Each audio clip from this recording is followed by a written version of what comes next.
Hey, Jason from RMBL, and thanks for watching. And I want to share with you today the JEM Trail Network in Hurricane, Utah.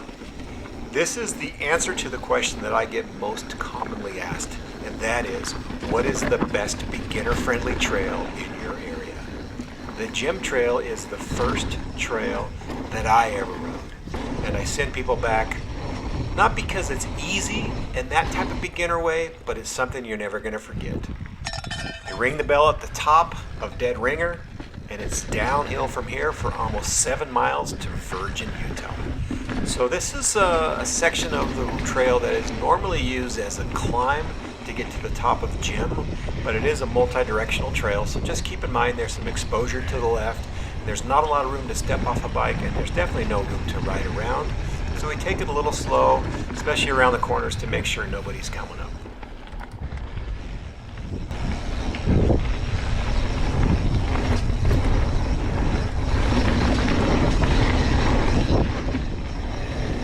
Now, to me, what makes a good beginner trail is something that I can take somebody on that doesn't have a whole lot of experience on a bike and hook them.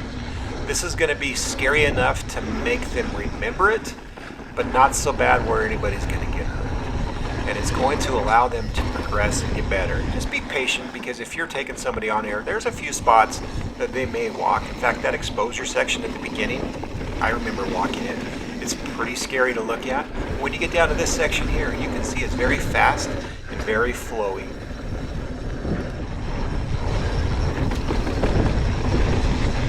This trail is well marked. Right here is a marker that says easy and hard way. I took the hard way, which is really nothing more than a small drop to get in. And there's 2 of those on this little section. Here's another easy and hard way. I took the hard way again. This has got about a 2.5-foot drop. Brenton, my nephew, took the easy way, and he actually was able to pick up some speed and get some nice momentum. Brenton's a really good rider. He hates to be on camera, so he likes to spend time behind me, but he really is pretty skillful. You can see how well he moves through this.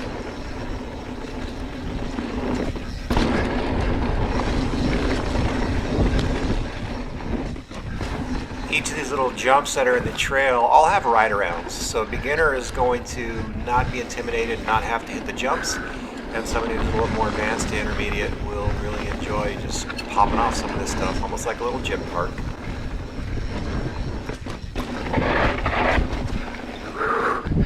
Almost hit those rocks.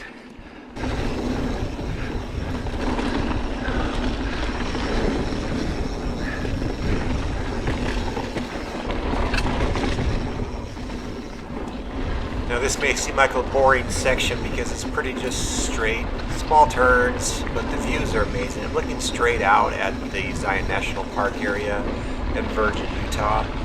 You can pick up some really good speed here. I think we averaged for the ride about 15 miles an hour.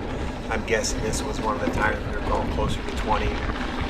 Very good stuff, easy to ride. What you see is what you get.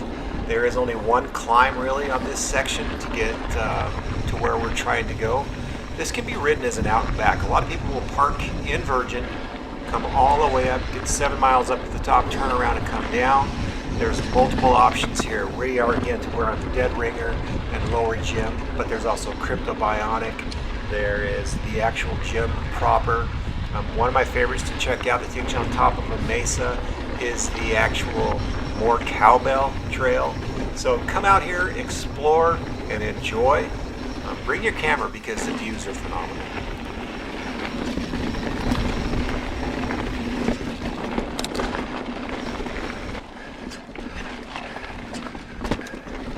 Here's that little climb that I promised you. It's pretty technical. A lot of people will walk this, either going up it or down. It can be intimidating. I believe I walked it the first couple of times, and you can see it's got me huffing and puffing. Not just the asthma that I've got, but it's some work here.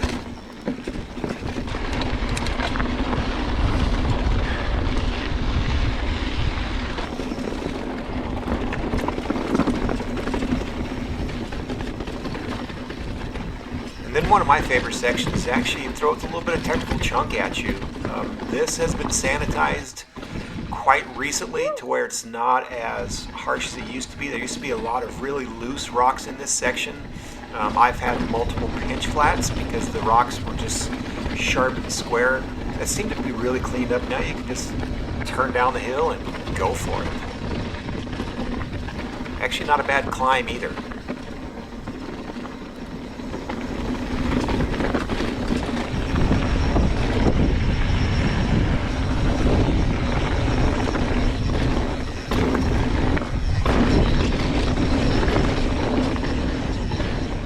Those are two drops that people will walk as well. I think the bottom one is about 3 feet tall. Go at the right speed, just fly over it like it's part of the trail. But most people, as a beginner, will walk that section and then again, you're right back on the bike and having a good time.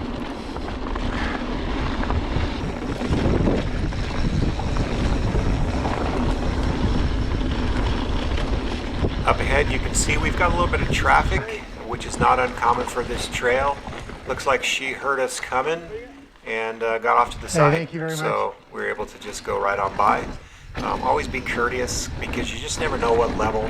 You know, we like to fly down this trail because we've got experience on it, but most people are actually taking it easy as it is a fairly beginner trail, like I said. Thanks, man.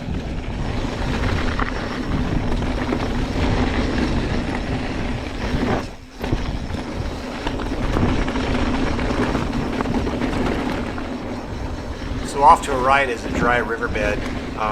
You have to be very careful about this area for flash floods. This will fill up pretty quickly. At the very end of it, you can see some pretty amazing waterfall, and this will actually dump into the Virgin River proper. So this is about where you start to get that camera warmed up, because around the corner, the last 2 miles of this trail are very photogenic.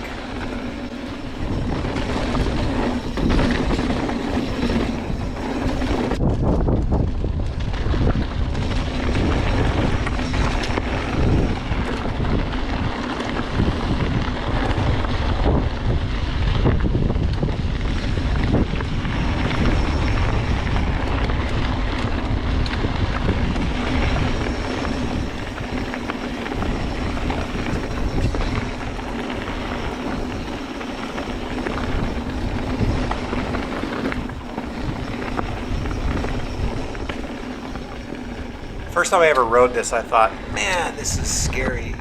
But you think about it, if you can ride your bike in a straight line, there's no reason to be worried about what's left or right of you. Just stay on the trail. This is one of those spots that makes this very memorable for anybody. New or experienced riders enjoy the views that this Virgin River offers. This section was actually just recently purchased by the Conservancy District. There were some plans to build over 100 homes up on the ridge over there, and that won't happen. Thanks for doing that, guys.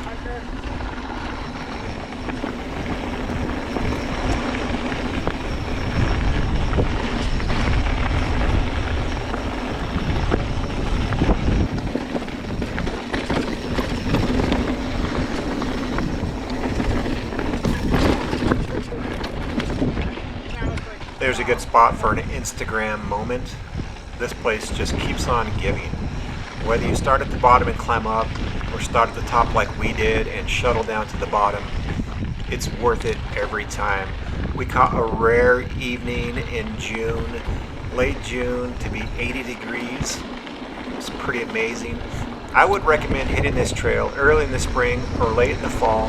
The hot days of July and August can really be hot out here. I mean, we still wake up in the morning sometimes and it's plus 80 degrees at your 6 a.m. ride. So again, it's a fall and spring, or if you don't mind the heat, get out here and ride. I hope you enjoyed one of the best beginner trails in southern Utah. Thanks for watching. RMBL, Riding My Best Life. Thanks for watching. Please like, please share, please subscribe, and get off the couch and get out and ride.